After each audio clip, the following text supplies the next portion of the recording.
Okay, perfect. So, everybody, thanks for joining us. I'm very excited. I have a very interesting person that I'm going to be speaking to, interesting guest today. His name is Ben Patrick. But many of you may not know that.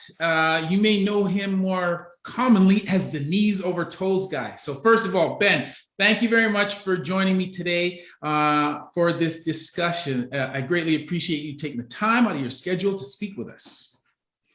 Man, I'm unbelievably stoked for this conversation. Let's go. All right, giddy up.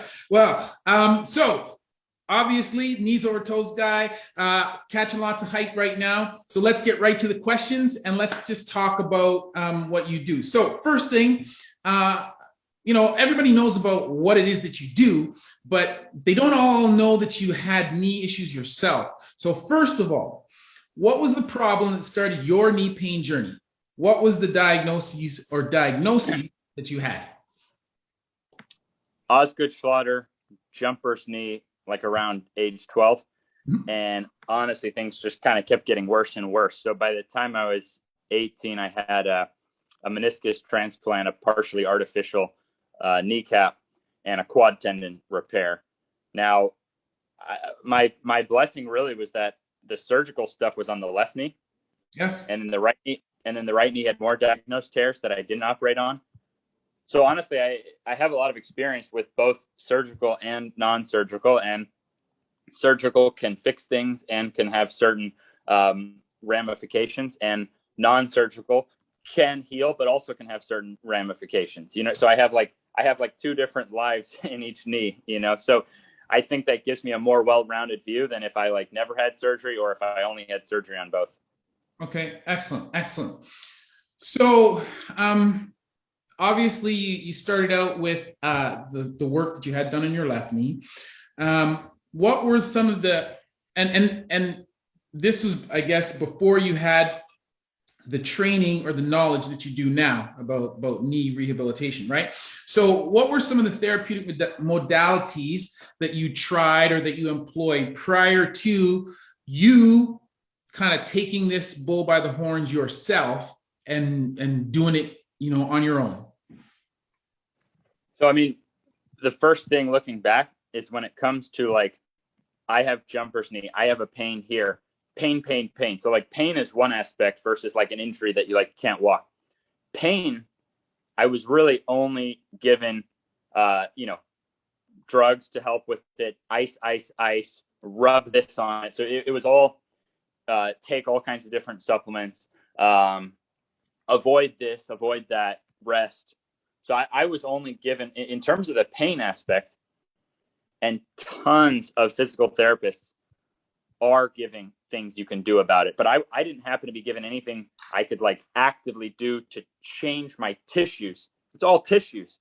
Your muscles, tissues, your tendons, tissues, your ligaments, tissues, your cartilage is tissues. So when we have this aha moment where we realize that pain is our body telling us that a demand upon our tissues is too great for the strength of the tissues. Now that could be a single helmet to the knee, which could be extreme, or it could be running and jumping 10 miles 1,000 times a week over and over. But it's still the demand on the tissues, whether it's one instance or repetition of instances. Pain is your body telling you, hey, you have an opportunity to improve your tissues. I never went that route. So from 12 to 20, it was just depression, to be honest with you. Just at 12, I remember there being a fire alarm and me thinking, I hope that's not a real fire. Otherwise, I'm the only one dying in this building. Because everyone went running and I go hobbling, I was so stiff. And there's a lot of 12, 13, 14-year-old basketball players like this, that if they're not warmed up, they're hobbling around. Their tendon, the tissue is degrading. Then they don't put the same pressure that we're designed to when they go through those formative years with the testosterone. Now the muscles don't form right. And now they may even be great athletes, but on top of really weak internal tissues close to the knee. So now we see, this freak ACL. There is a freak injury, but the amount of freak injuries is very small compared to the ones that really are growing conditions over time. Then it finally goes, because the muscle is weakened, which attaches to the tendon, is weakened. Now we're going into the ligament. So no wonder the ligaments are just so fragile. So from 20 until now I'm 30, it's been a learning process of actually shedding. So like now I don't foam roll, I don't massage, I don't take any supplements of any kind. I actually refuse to get any treatment of any kind because my mission is only to focus on what we can actively do to actually transform our tissues so that we don't have pain in the first place. And then that wound up with me being able to dunk and all the stuff I wanted to do because I can put so much force now without my tissues hurting. So then they adapt and they get even stronger. So that's how I just kind of stumbled on this knees over toes career. And it's a lot. If you look into my stuff, it's a lot of different exercises, but the knees going over to the toe is one of those key parts. So is the ankle. So is the hip. It's all, there's no part I want to be weak in when it comes to protecting my knees. There's no part I want to be immobile in, but that just kind of wound me up in this career. And I was running a gym for 7 years, getting unbelievable results with people, not on social media. I wasn't on social media. I started my Knees Over Toes Guy Instagram May 27th, 2019. So I was already getting unreal success stories with people in person, reviving careers, taking people who couldn't play their sport anymore and making them better than ever, bringing them back to pro level. I got over a dozen kids who had finished high school with surgeries, not able to play, no recruitment, full college scholarships. That's exactly what I did to myself in my 20s.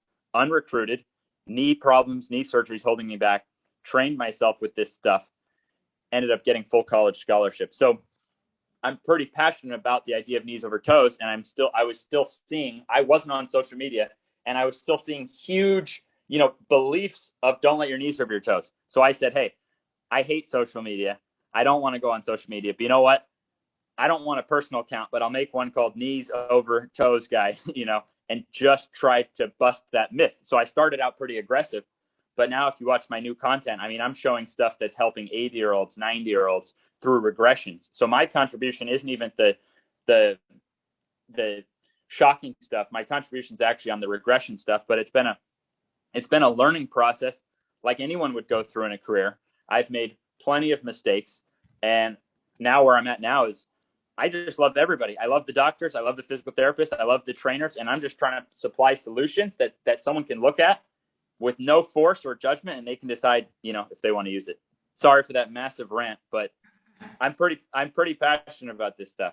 No, man, that's good. And I think that is a key component to your success is the passion, right? Because people can see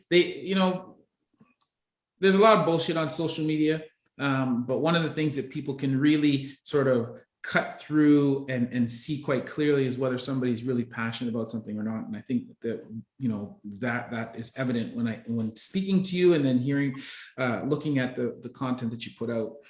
One of the things that I want to touch on that you said there, which I think is like, I'm not sure where this discussion is going to go to today, and I'm sure there'll be lots of gems. We could probably talk all day. I'd love to work out with you all day, but we'll do what we can today. That's right. No, I'm sure there's going to be lots of gems. But one of the things that I think if people need to take away from this is one of the things that you said, which I think is so important. I've done a post on this on our blog, talked about this before. Pain, people have this issue with pain, right? And as physicians, we always want to treat the pain, right? But the pain is not the problem. As you said, the pain is the message, man. The pain, the help mechanism. It is the body. It's telling you, okay, this is the thing that you need to work on. And it's funny, man, because we spend so much time, as you said, physicians. So I'll talk about physicians. Patients come to us with pain and we want to get rid of the pain. And so, a lot of people will give them medications, we'll give them this, we'll give them all these kinds of therapies, as you said, modalities, ultrasound, blah, blah, blah, to address the pain. When it's like the pain is the cart, man. Why don't we look to the horse, right? To see what is actually causing the pain? What is the pain telling us? And instead of running away from the pain, we need to actually go towards it. We need to look at it, see what it looks like, because not all pain is the same, right? Some pain tells you, oh, this load is too much. Some pain tells you, oh, my range is not enough. Some pain tells you, oh, this is pathologic. This thing is broken or torn. It's not always the same thing. So you have to look towards the pain.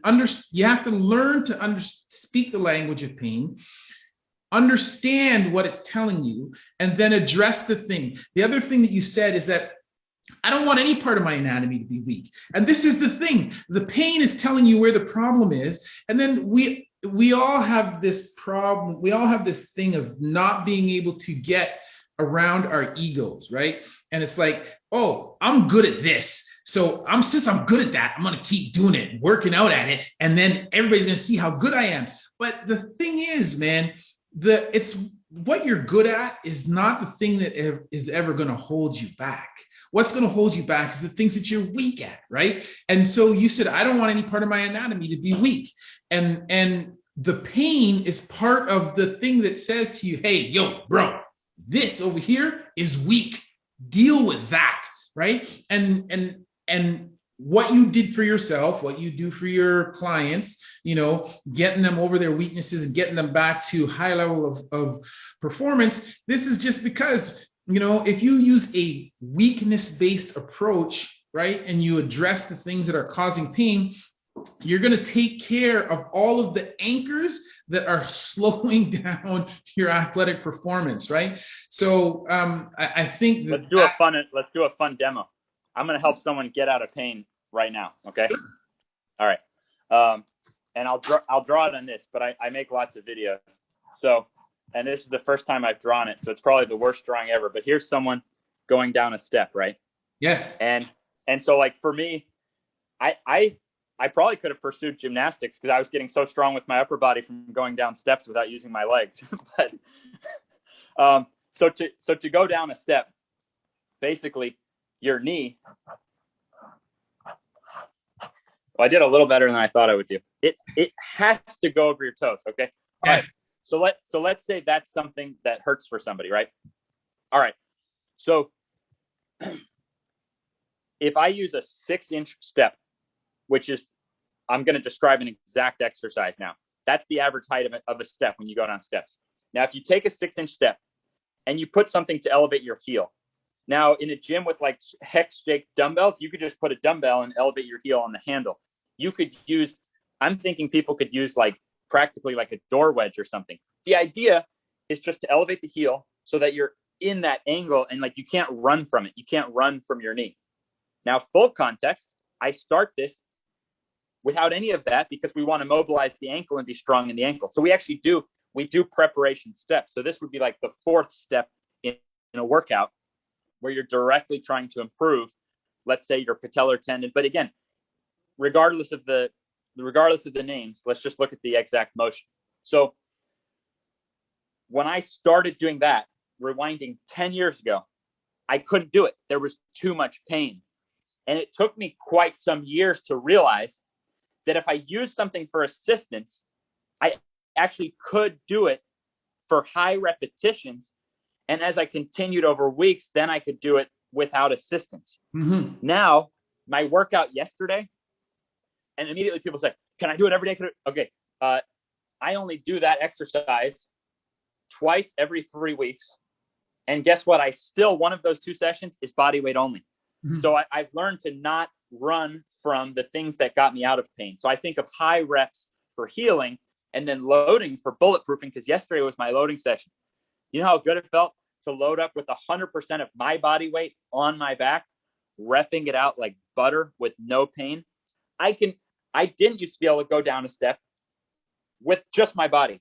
Now I can go down a step with my twin brother on my shoulders. No wonder my knee doesn't hurt. No wonder I can jump so much higher, because that's literally the exact angle of a 2-footed jump. Your knee, if you watch every top 2-foot jumper ever, you're running in, and then that inside knee, it has to go over your toes.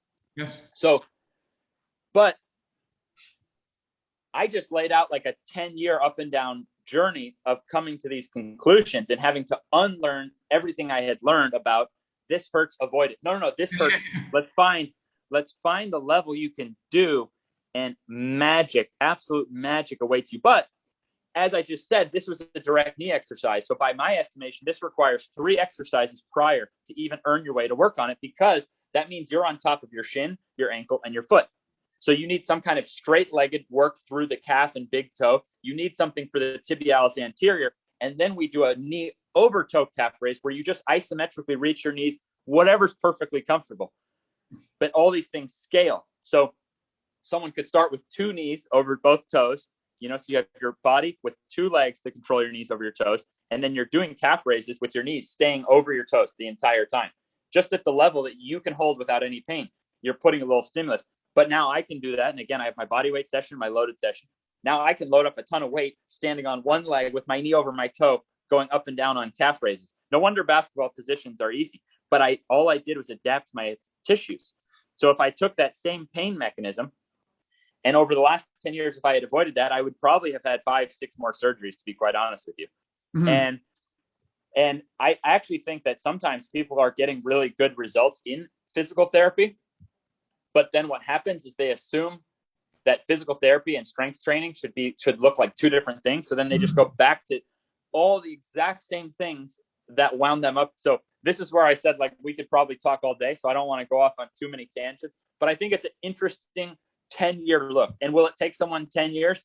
Number one, well, so freaking what if it did take 10 years? I mean, I literally get to live the rest of my life differently. I'm 30 throwing down slams and went into my 20s having never, if you go into your 20s, having played basketball, having never grabbed the rim, having knee surgeries, your life is going to be a disaster for your knees. Instead, I unwound everything, have 0 symptoms, can fly, can do all the things I wanted to do. So even if it did take 10 years, but if I look back, probably a year and a half of that was correct training as I do now. You see what I mean? So it's not like I spent 10 years doing it right. If I spent 10 years doing it right, I'd probably have like a 50-inch vertical by now. And stay tuned. I mean, I'm 30. I genuinely believe at 40, I'll be even more explosive and jumping even higher than I do now, because I still never, ever train through pain, because I understand that's a signal telling me where I'm weak and where I have problems. So I work these exact areas without working through pain. I respect pain. I don't try to mask pain. I respect it. I listen to it. I thank my body. But now I just don't really have pain. But you get the point. Is we're on the same track. Pain is a communication. Are you going to try to shut it up? Yeah. When you squash a problem, you're essentially creating a much bigger problem later on than if you actually and so it's a different way of looking at it. And now when someone reaches out in pain, I think, wow, you have a massive opportunity on your hands. Imagine how good your life. Every time I go dunk, it's literally better than winning a Ferrari for me, because every time I go dunk, I get to experience that joy of what I overcame. So if you're in pain now, whatever, start thinking of it as an opportunity. And what I just said right there, you would do 1 to 2 sets of 25 reps, meaning if one knee is weaker than the other, because that's very common, you start on that one, just match whatever that one can do on the strong side, and then do a second set on that side. If both have like the same issue, you can do 2 sets of 25. So it's really a very gentle approach where you're using assistance and you're over time. So like if you had PVC pipes, like $2, and you're standing on a cinder block, like $2, with a doorstop elevating your heel, like $2.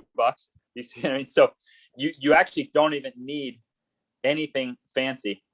And actually you don't need anything at all, because the way we initially build up, the idea is not to even use any of those pieces of equipment, because it forces some interesting manifestations and learning about your body and building at a very gentle rate and mastering your feet and ankles without any of these kind of tools to assist. And then we kind of gradually add in different, more measurable tools and stuff. But I could talk about it all day, but someone could get out of pain just with that. Of course, I deliver a program from everything I've learned, but honestly, with just that, you could get, with entire basketball teams and stuff, you could just be wiping out jumper's knee and helping athletes just enjoy the game a lot more.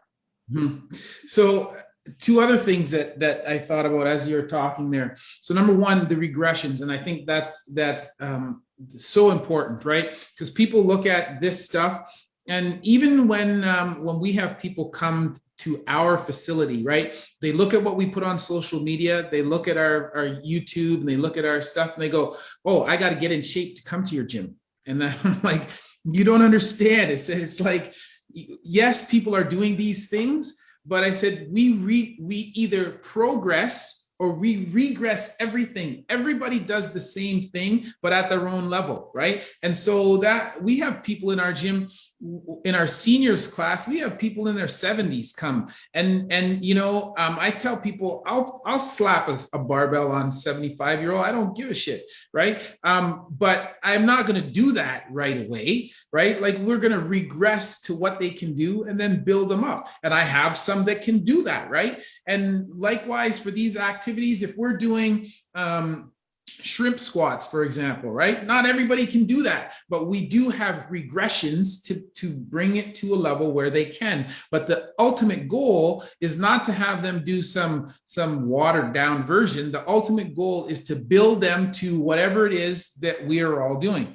But it's just their starting place is different, which leads me to the other point that I wanted to make, is that what you said, and I tell this to people all the time, physiotherapy and training are not two different things. I said they are the same. I say we use the same techniques. Okay, we in our facility, we have injured people, post-operative people, we have disabled people, we have regular community members, we have competitive athletes, amateur athletes, professional athletes, Olympians. All of those people have trained with us, and we use the same principles to train everybody. And as far as I'm concerned, every person is an elite athlete, even if it's grandma and her sport is just playing with her kids. Everybody is an elite athlete. We treat them all the same way, and we use the same principles to treat everybody, right? In our facility and in our belief is that training and physiotherapy, they're all the same. It's just different starting points on the continuum of care, right? And so if you are injured or you're post-surgical, your starting point is here. If you are just a regular community member, your starting point is here. If you're an amateur athlete here, competitive athlete here, professional here, but everybody is on the same continuum. And what you do for rehabilitation shouldn't look different from what you do over here for elite performance. They should all look the same. But what should be different is the regressions and the progressions that you use, the length of the levers, the duration that you're doing the activities, the amount of volume that you do. Those are the things that should be different. But the activities themselves, the exercises, they should all be the same. So that's just two I agree 100%. Additional points there. So let me ask you the next question. At some point, so you have knee pain, you have all these procedures on your left knee. At some point you have to you decided not to do that anymore, and you took matters into your own hands. So what is it that prompted you? What was the turning point? What made you say, man, enough is enough, I got to do this on my own? I think it was really just that the scar tissue was so bad for me on that left side, that the amount I had to do, or so I thought, to just like get through the day and stuff for that side. So I didn't realize that having those 3 different alterations done would make the knee so stiff and in general pain, not as extreme as the pain of when something's actively torn, but like there was just so much general pain and stiffness that like I was having to spend so long every day just on trying to like treat this area that I had surgery on. So I felt a pop on the right knee, and this was all pre knees over toes. I really gave knees behind toes a shot. Okay. So I wouldn't be knees over toes guy. Even to this day, I probably have done more reps knees behind toes than knees over toes, And it's not even that there's anything wrong with knees behind toes, but there's just something wrong if you're only knees behind toes. Do you see what I mean? So I do again, anyone who's looked into my stuff, I do tons of work for the posterior and the hamstrings and all this stuff. It's not like knees over toes is the only part. Like you said, I don't want any part of the anatomy weak. So now I remember sitting in a doctor's office knowing that I needed more surgeries on my right knee, but I was like so rock bottom at that point. No one was recruiting me for basketball. At least when I was younger, I still magically thought I would somehow, be able to play basketball and stuff. And so I thought, oh, I'll just, I'll get this surgery to like heal it and get back in time for the season, blah, blah, blah. So now I was out of high school. So now being out of high school, right knee's torn up. I was like, I literally made the decision. I remember where I was, I remember limping, crossing the street, like from the doctor's office. And I decided, if all I do with my life is figure out how to bulletproof my knees so that I can play basketball, I'll be happy with my life. I didn't have a plan B. So part of it is I was so crazy as a 6'1" dude with no family connections, small town, no athleticism, broke my high school team's record for slowest 40-yard dash, lowest vertical. I somehow thought I was going to, go to the NBA, or I didn't have a plan B. So for me, plan B was painting walls all day. So I was painting walls all day with a lot of time to think. And I was experimenting on my knees morning and night. And it was, trying to come back when you have torn stuff that you're supposed to have surgery for, that you're now not going to have surgery for. That's definitely a much more patient process than just a little tendonitis or something.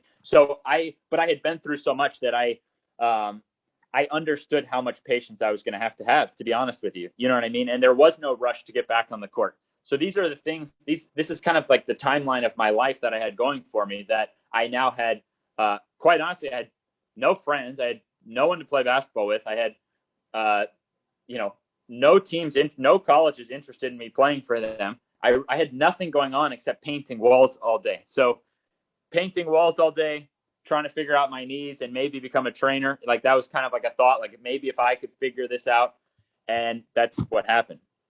Okay. So now you've decided you're going to take this on. So let's rewind the clock, think back. So what was the first thing that you did? Said, okay, I'm going to do this myself. I'm experimenting. What was the first thing that you did? The first thing I did was everything you could possibly name if you had never heard of knees over toes. I mean, just name it, and leg presses and this and that. Just run through the list. Every different kind of foam roller and just run through the list. But then the first thing, because I wasn't just trying to get through life. I wanted to play basketball. That the goal was to bulletproof my knees so I could play basketball. Mm-hmm. So I would then go, and I would be constantly trying to see, could I play? Could I, So the first thing that then changed things on the court was really just effing around with ideas from Charles Poliquin, who is an Olympic strength coach, who I was in every kind of online membership he had. I read everything he ever wrote. I went to learn from him in person. And he just flat out said that the athlete whose knee can go farthest and strongest over the toes is the most protected. When that light bulb went off, I mean, my life has never been the same. Now, he didn't have videos, but some of his disciples had videos. So there was a guy named Keegan Smith in Australia, who now is my best friend in the business. And he actually is responsible for training other coaches in my exact system now. So we're like best friends now, but he was the first guy I saw all those years ago doing intentional direct knees over toes training. Now I was so fragile. So that's kind of what I had going for me. And certain exercises, again, because of the difference in knees, remember, I still had that jacked up left knee that I had never really overcome, was significantly smaller than my right leg. So, and to make matters worse, I went into high school 92 pounds, and I was starting point guard on varsity. I know that seems impossible at 92 pounds. I was very skilled. I was obsessive, film study, this and that. But the coaches were so worried about me that they beat it into my head that I needed to bulk up. So I had ballooned up to 200 pounds after high school, and my upper body was pretty stacked, like much bigger than it is now. So we're talking a tiny left leg with surgeries, a thicker right leg with torn ligaments, and then a disproportionately big upper body on top of twig legs. So I was trying to figure out how to lose muscle on top while gaining muscle on the bottom with these two different. So it was kind of a mess. But any which way, if I found just different zones that I could get my knees over my toes and work that to exhaustion without pain, every little thing I figured out in that avenue, then I could feel the difference on the court. And it's like, what the heck? Basketball's not hurting. Well, now looking back, it makes complete sense. but it was still a process. You know, a lot of the stuff I do, it just wasn't out there yet, even with Charles Poliquin. So for the most fragile people, I did still have to craft a lot of what wasn't there from trial and error. And this at least got good enough results that even though I wasn't what I am now, lots of people wanted to train with me. I never had a problem getting clients because I still lived in my hometown after college. I played 2 years at a junior college, was the starting point guard, and got a full ride scholarship to Boston University. By this point, I was too old to play, though, per NCAA rules. I had a dozen Division II offers, full ride scholarships. I said, I really need to start helping people with their knees. They thought I was nuts. You're never going to get a chance to play college basketball again or whatever. But I was just dead set on helping people. And people who knew, you know, in the community, people are like, what the heck happened? This guy went from like the worst knees, super unathletic.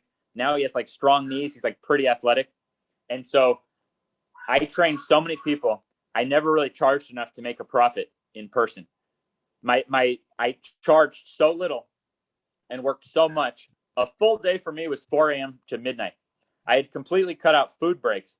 For a month or two, I remember living on just protein bars. This included weekends because I wrote the programs for every client. So I'd be there. So an easy day was 6 a.m. to 10 p.m. That's an easy day. I went 7 years of this. I worked every holiday. So I basically trained so many people. And also listening, the thing that people knew about me was I was never going to take a pain and say, I'm sorry, I can't train you. I can't, that exercise hurts. Skip it. Like you said, I was going to find the level that they could do and that they could win at. So it wasn't just my knees. It was a combination of me and just people coming in off the streets with knee pain and all kinds of stuff. And then relentlessly. So my mission was, and I'm still positive that over that 7-year period, I mean, I'd have to see some crazy evidence that any trainer in the world simply did as many personal training sessions as I did. If you literally don't charge enough to make a profit and you work well over 100 hours a week without ever taking off a holiday for a 7-year period, you just might train the most people in the world personally in that time. So I was doing this, already shedding all my past beliefs and trying to find solutions. So I wish during that 7-year period, I wish I knew what I do now. You know what I mean? But I learned a lot of what I do now. I came up with product ideas that now are being used. That tibialis bar, which had fallen out of existence, and now they have a single leg one coming out, which had never existed. They reached out to me and said, what needs to exist that doesn't? Dallas Cowboys, Philadelphia Eagles just ordered them. The Dallas Mavericks are doing my program. So people may see me on Joe Rogan and think, wow, what a lucky bastard. Actually, I'm pretty unlucky because people with more followers than Joe across, sports are doing my stuff and not saying a peep about it because that's private in their sports teams and stuff like that. So do I wish so many of these things, so many of the regressions I had over those 7 years with the people I was helping? Absolutely. But we still, in terms of personal training, as you know, when you're with someone in person, you can just kind of like get it done. For online delivery, that's where it had to get more and more and more precise. You know what I mean? When you're not there in person. And so that's what I do online. People send me the form video, but even if they don't, it's like the more precise, like the more room for error you remove, well, then the better results, someone will get online. It's just a whole nother level of demand of perfection on how to deliver it. So if we, again, look back to when you first started, okay? So now you've kind of embarked on this mission. You're going to, go through every exercise, sample everything, try Charles Poliquin's work. If you were to look back to when you started the journey and then fast forward to a point at which you think you could say you had successfully rehabilitated your knees, okay? You were able to do activities without, so we're not yet moving on to performance, but you've now made it so that your knees function well day to day, you have no pain. How long did that process take? About 6 months. About 6 months because I have that obsessive, personality. So I was working this stuff like at a mad rate, and very in tune with my body from exercising for years and years and years and years. and being a basketball player and being very technical in my sport, I feel like I, had to have a lot of body awareness. And now being absolutely sick at the idea of working through pain. But I then went and played college basketball and kept putting myself, like, to this day, like every time I would train like an NBA player or something, I'd be playing against them one-on-one. And then I'd be the one at the end, still tons of energy, doing dunk sessions, trying to do 100 dunks in a row on my knees. And like, so I basically kept pushing my knees. So obviously, like, in terms of like, oh, there's a little soreness the next day, or I have to take a break from this, or, so it was about 6 months, but then it was about 10 years of like gradually getting it better and better and better, to where then it's like kind of just like a fully controlled and understood system. And I can, because you understand your exercises, I can describe my system for you in like 60 seconds if you'd like to know it. Mm-hmm. Okay. So we start, if let's look at the leg, right? So we start with the tibialis raise. Then we flip around the exact opposite with the straight leg calf raise. And we do this against the wall. So we're really into that ankle mobility, but it's the same angle, right? So we're working the tibialis, and then we're just hitting the opposite with the straight leg. Now we isometrically work those knees over the toes and work a calf raise with the knees staying over the toes the whole time. That leads us directly into that reverse step up. And we start that the heel down is the easiest, but we eventually want to be doing 3 different versions. Heel flat for ankle mobility, heel elevated with something, which is more load on the knee, but notice it's less on the ankle. And then removing that and having to go from here, and as we lower over, lifting ourselves. So we now have the calf and soleus strength to support that position. So again, this is what I kind of meant. Like, if I'd be like, oh, that's the one, or this, I had to gradually learn, no. Truth is inclusion. Truth is being equally good in all 3 of those positions. Now, what happens the better we get with our knee over toe? Now let's look at that upper thigh. Now we find we can drop down into perfect single-legged squats. So again, we do a variety of position on single-legged squats. What happens when your single-legged squats are totally balanced? Because remember my 2-1 concept, where you get the extra set on the weaker side. It's not like you're doing like this level on the weak side and this on the strong. No, like if you can do this level on the weak side, you just match it on the strong and you get another one there on the weak. You get out of imbalance quick. What happens now when single leg full squats are totally even, pain-free between sides? Now you can squat. That becomes the optional 6th step, meaning you don't have to squat. I've gone years without squatting because these component parts work so well. Then we now go to the hamstring, which we apply similar concepts, where we use, like, think about a leg curl machine. There's no difficulty here. As you curl it gets tougher. So we try to emphasize that portion. Now think about a Nordic hamstring curl. There's no pressure here. Exactly where the leg curl gets tough, the Nordic, there's no pressure. Where's the Nordic get tough? There. So I do them once a week each. But then we have the hip part of the hamstring too. So I like a 45-degree back extension because it's cheap. You can get it at home. How much form does it take? Very little compared to barbell lifts on a back extension. And you end up being able to work, if you look at the back extension on a 45-degree, you end up being able to work that stretch position and the extended position. You get to work both ranges in equal. And I like to build people to 25 reps of that with your body weight. Then add weight. No. Then build to 25 in a row, full pause at each position per leg. No, but you could be sitting in front of the TV and do everything I just said. Mm-hmm. But we're not quite done. We're almost there, right? We're working our way up. This is a single session. And I believe in a balance. I believe body weight alone is enough. I believe for performance, now you balance. You keep in your body weight. So I work out 4 times a week, 2 leg days, one loaded on Monday, 1 body weight on Thursday. And then I do 2 hip and upper body days, which continues the flow. 1 body weight on Tuesday after the loaded leg day, take Wednesday off, and then 1 loaded on Friday. But we're almost done with the leg session. Everything sounds good, but when now we come to run and stuff like that, oh, we got these legs. They can handle more. What about the hip flexors? They have to pick up those legs. So I would be creating an imbalance for someone if I didn't then strengthen the hip flexor. So the magic recipe for speed is you can put in more force, and your own leg that's actually stronger feels like it's even lighter for you to pick up. So again, these are all from training so many people in person. I would measure speed with lasers. And even once I could dunk, I was noticeably slower compared to other people with similar jumping. Biggest difference I found, I was weaker on the Nordic than those fast guys, and I was weaker in the hip flexors than those fast guys.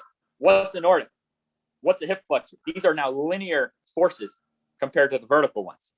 So now we're done, right? Almost done. We just finish off now with a really good stretch. And ideally, so something like a couch stretch, that would be something that you can kind of modify and you can get a client into it pain-free. And every stretch is actually some degree of load, even if it's a little bit. We want to transition that into that reverse Nordic you see me do, where I can lay back in my quads and I have the strength through that rectus femoris, through those hip flexors. So in like a full hero pose, Tom Platt style, I can levitate myself out, because now we're creating lengthening. We're hitting that same quad angle as a couch stretch. So that's an example how everything scales. So all 8 of these steps, I just laid out 8 steps, with squatting being optional, because squatting is not the toughest at the bottom nor the top. It's kind of toughest getting through the midpoint, but the reverse step up I mentioned, that's only tough in the top. And then that fully deep split squat that I do, this is the midpoint. It's not even tough yet. It only gets tough. Like your knees are behind your toes. There's the midpoint, and then they go over your toes. So the split squat's only toughest in the bottom. The reverse step up's only toughest in the top. We call these long range and short range. And if you hit long range and short range, you're going to be pretty bulletproof. We think of long range and short range for healing, bulletproofing, but then that midpoint, like a squat, for performance. So that is optional, because if you're in knee pain and you can't build leg muscles and all this stuff, you can transform your jumping without even working on performance, and just by getting better at the long range and the short range. So those are the 8 steps with all kinds of levels within those. And anyways, there's my system. I think for you as someone who understands exercise, it's like, is it perfect? Is it the best? It doesn't matter. It's not a comparison. This is what I've come to, is you literally build from the ground up. Is it the only way to do it? No, but it's very workable for fragile people. It's very workable for longevity, because even if you get a call mid-workout and you got to go, you just built from your ankle up. So like you have no choice but to proportionally be putting energy from the ground up. You see what I mean? So you're constantly, your foot, your ankle, your shin is constantly getting as much or more attention as the rest on that. Why did you decide to create a system around this? Well, I mean, I was doing it in person. And so I found that custom writing programs and stuff wasn't getting as good of results as when I would come up with more of a physics-based formula, right? Like we all have ankles. We all have shit. You see what I mean? So I found that being like, oh, his ankle's strong enough, let's skip ankles. You see what I mean? Like that didn't end up. So that's it's been a gradual realization of truth is inclusion. And it doesn't matter who it is. We want to build all these parts from the ground up. The great athlete gets to freaky stuff. The tendonitis gets to, obliterated. The slow guy gets fat. So I found gradually that creating a foolproof physics-based formula, but then having obsessive attention to detail for that individual on each of those 8 steps, individually coaching those 8 steps, that's where I was finding the best, results, not by trying to say, oh, well, this individual has strong low back muscles, therefore let's skip the low back. You see what I mean? Like I didn't find that approach to work as well. Mm-hmm. So you mentioned Keegan Smith, and this system that you've developed, was that in partnership with him, or did you develop that and then that he uses that system now? Like how did that come about? I've had a lot of phenomenal influences. From the beginning, though, I've been the obsessive one on creating this system. So everything I learned somewhere, you know what I mean? But like this idea of going from the ground up, the idea of training the tibialis with just as much care and attention as your chest muscles, you know what I mean? That these kind of ideas, they were my ideas. But I could at least give a little rundown of people who have listened this far and they want to see other great sources. You'll see Keegan Smith, you'll see he's constantly like pushing every possible weak point of my system. You see what I mean? So like that helps me a ton. He's like pushing every angle. And we have 400 coaches on a chat that I answer every single question. So I see all the feedback of 400 coaches using it with themselves and others. So Keegan also, he runs and manages all that. we're actually not business partners whatsoever. There's not a penny exchanged. I just have a very vested interest in the system being as good as it can. So for me, it's awesome that there's all these coaches who want to do it. That helps me improve the system. And then I worked, the closest guys I worked with that I felt like had a really strong effect was a guy who goes by Mr. Infinity on Instagram. He's 43. He started coming to my gym. We were friends. We're still friends to this day. He was in his late 30s, unable to dunk, really nasty knee and Achilles issues and stuff. And so by trying to figure out how do I get this guy in his late 40s back, like dunking and stuff, you know what I mean? Which he did pain-free. We figured out a lot together, and he really helped change the way that I look at training. So I would recommend anyone check out Mr. Infinity, and that's spelled with all the I's are ones. It has some significance. You'll have to talk to him. He's also one of the most spiritually smart guys I've met. And then there was another guy who's quite different, named Jeff Wolf, and Jeff goes by the Flexi Bull on Instagram, and he's full of muscle but extremely flexible. And we even got him dunking, so a lot of mass but range dunking. And so he really helped me with some of the nooks and the crannies and the flexibility department. And my favorite tools are ones that you get mobility and strength from the same movement, that you don't have to sit around stretching. So like I don't do any quote unquote stretches, but I do stretches, meaning like I'm trying to get stronger pain-free in all kinds of different angles of my hips and even upper body and everything like that. So those two guys and Keegan, and honestly, forgive me if I'm forgetting people, you know what I mean? Those three guys I've probably spent the most time, just bouncing ideas off of, working on stuff. And there's still guys to this day I continue to like meet and identify like-minded personalities whose ultimate objective is just to help people better. A guy named Marcus Philly, who's become a good friend. He's a guy who also kind of, is like pushing at every angle of the system. Marcus Philly is probably like the most in shape guy I've ever trained with in my life. He's unbelievable. So he's applying it, CrossFit would not be exactly the right word, but like to give someone more reality is he's almost applying on like, how to integrate ATG into like world-class work capacity. And he even applies, physique to that. Like he's like so shredded. It's unbelievable, So I love anyone who's been willing to like help me on this. And again, there's so many other people and so many great historical cases that I've learned from as well. You know what I mean? I'm just constantly, and the thing is I'm constantly living. I'm never doing anything other than the exact programs that are on the app and stuff. So it's like, I think that's a big part, is not having any ego. I'm never trying to like justify a program. I'm living it. And I'm trying, my number one note in my phone is jump higher when I'm 40 than I can now. If I'm more bulletproof and jumping, like that would mean I'd have like a 43 plus inch vertical at 40. I'd probably be the highest jumping 40-year-old in the world. So for someone who goes into their 20s having never grabbed rim, if I'm now the highest jumping 40-year-old in the world 20 years later, I feel like that would make me pretty good at helping people. You see what I mean? So I still put that pressure on myself, and there can't be any ego, in the process. It has to be about what is going to make the most bulletproofing results. But that's what it's evolved to, is that my system, ATG, Athletic Truth Group, it's not a sport. CrossFit's a sport. Olympic weightlifting's a sport. Strongman's a sport. Powerlifting's a sport. Basketball is a sport. I help people in all these sports.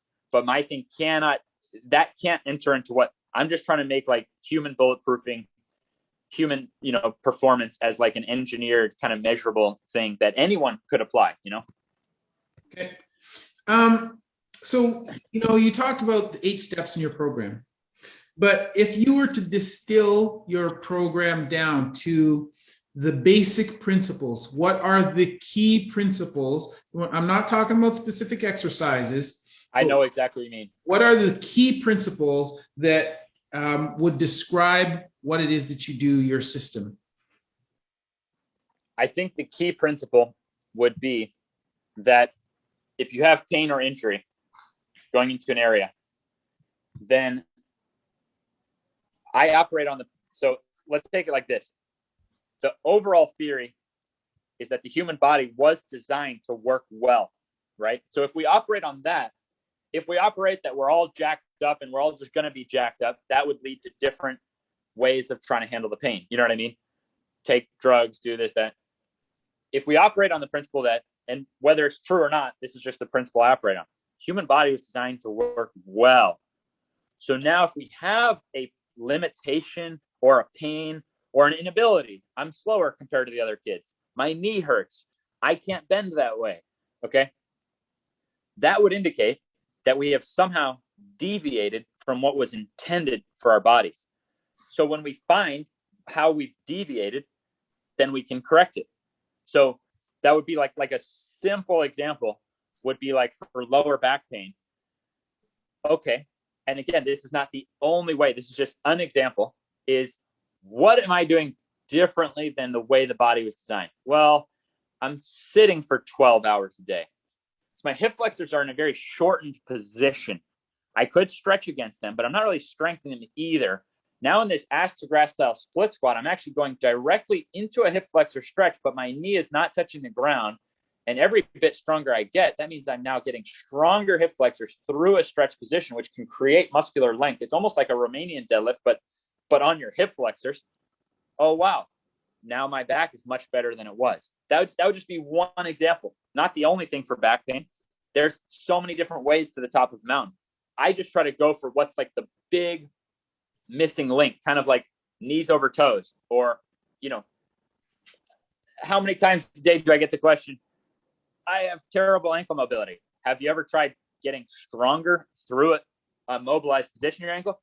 No, factually, you haven't. Equipment didn't even exist for that, nor have you ever walked into a gym and seen someone training their tibialis anterior through a full range of motion. Because even if you do it banded, there's no load on the stretch. It's only when you contract. And do you think the best powerlifters in the world got there from a few banded chest press, 3 sets of banded chest press and not doing anything else for their chest? No, like you're going to get what you put your energy on. So like when it comes to ankle mobility, we haven't even had measurably loaded ways of going from your flexibility and getting stronger from that position. So now your body goes, oh, I'm strong in that position. Not like I can be pushed into it and get hurt. Like I'm strong. I'm more likely to hold that position. I'm not really sure how I got onto that tangent, but it's something.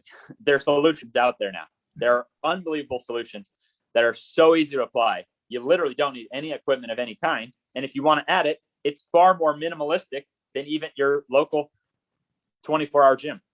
Okay. So